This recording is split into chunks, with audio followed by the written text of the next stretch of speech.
The insane Ford platform trick that turned cheap cars into street monsters. If you think Ford poured millions into engineering the Fox platform to dominate street racing, you have been fed Detroit's greatest lie. In 1975, staring down the barrel of the first oil embargo and a tightening regulatory noose from the EPA, Henry Ford II did not mandate a track weapon.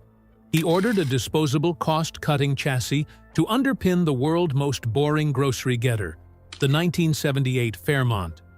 The Fox was not born legendary, it was born as a desperate budget request.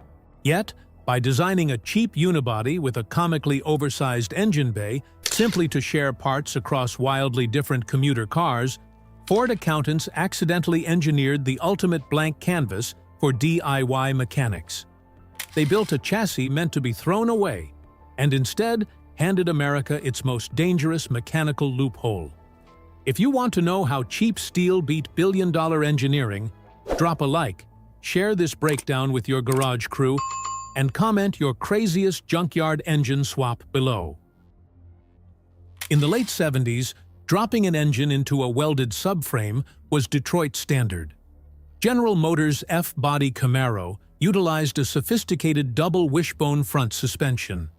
It handled exceptionally well from the factory, but that heavily integrated welded front clip meant pulling an engine was a grueling 4 to 6 hour nightmare.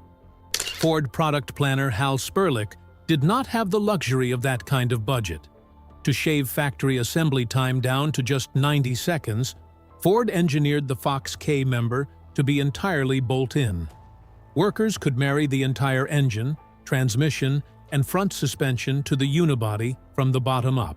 But what Ford saw as a corporate manufacturing shortcut, the street realized was a mechanical loophole.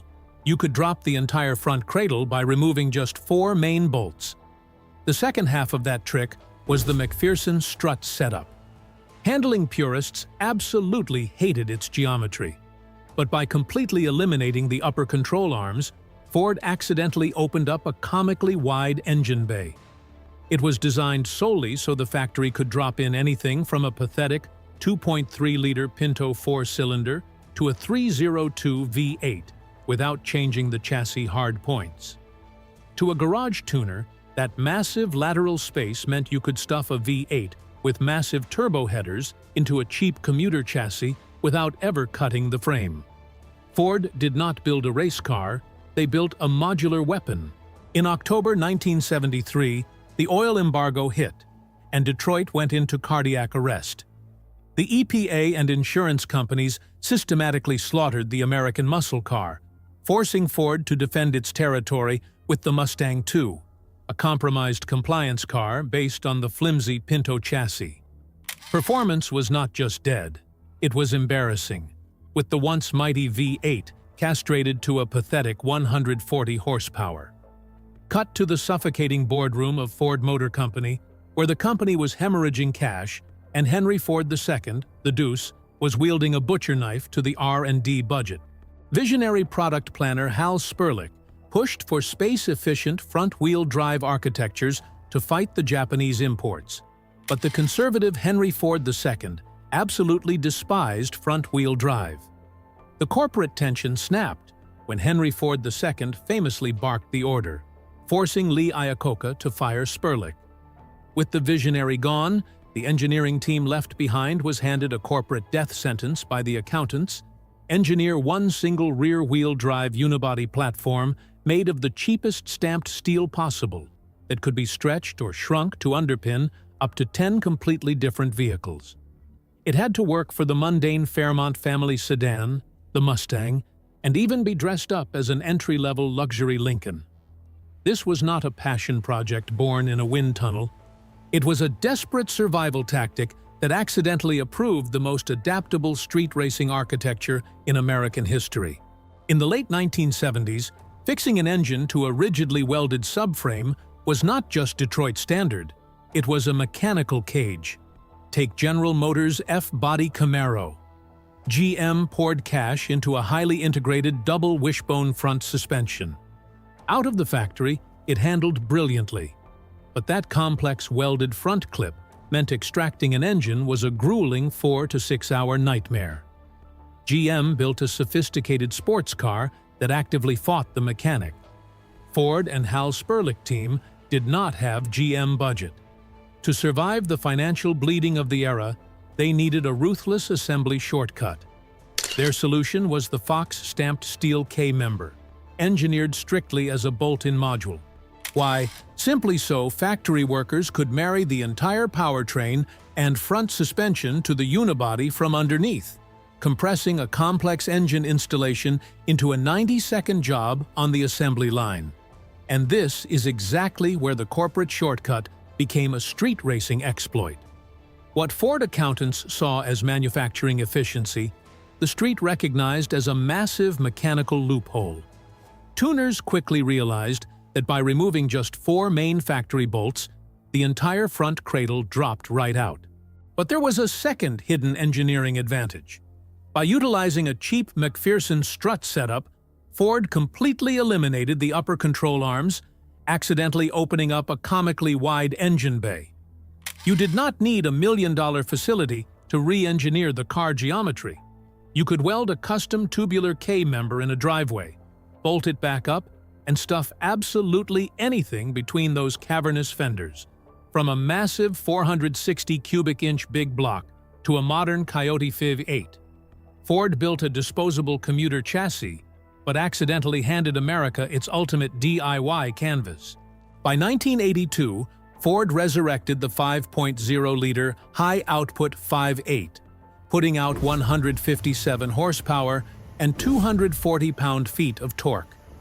But do not let the marketing badge fool you into thinking it was an engineering marvel.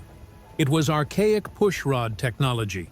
In fact, if you look at Fox bodies from 1987 to 1993, Ford was literally bolting E7TE cylinder heads onto these engines. The T in that casting code literally stands for truck. They were parts ripped directly off the F-150 assembly line to save pennies, built with larger combustion chambers that did not flow air well for racing. But wait, look closely at the math. This crude truck motor became an unstoppable street weapon because of one brutal metric: the power-to-weight ratio. Put a 1987 Mustang GT on the scales against Chevrolet flagship Camaro IROC Z. GM heavily integrated F-body weighed a massive 3,490 pounds. The Fox, a lean 3,270 pounds. Ford relentless cost-cutting meant the unibody was stamped from incredibly thin, cheap steel. That structural flaw created a monster. When the California Highway Patrol was desperate for a pursuit vehicle that could catch fleeing Porsches, they did not ask for sophisticated telemetry. They ordered the Mustang Special Service Package, a stripped-down interceptor that Ford literally marketed as chasing Porsches for a living. Ford built nearly 15,000 of these SSP units. The CHP chose it because strapping a torquey truck V8 into an ultralight tin can result in a ballistic missile. The Fox platform did not dominate the streets by being superior in engineering. It dominated because its cheap paper-thin chassis made it violently light. It is time for the ugly truth. Imagine a modified 5.0-liter V8 screaming at the starting line, generating massive amounts of torque. That violent rotational force has to go somewhere. It travels through the drivetrain and slams directly into the chassis. And if we perform a strict engineering autopsy on the Fox platform, we find a structure that is, frankly, garbage. Ford's absolute mandate to save steel and cut costs resulted in a unibody with notoriously low torsional rigidity, measuring a pathetic 6,000 to 8,000 Newton-meter per degree. Put that against the contemporary gold standard of the era, the BMW E30 M3, which boasted a rock-solid 13,000 Newton-meter per degree. When you launch this car, that cheap unibody acts exactly like an undamped fifth spring. The chassis literally twists itself out of shape to the point where doors jam shut or the windshield cracks. The fatal failure point: the torque boxes.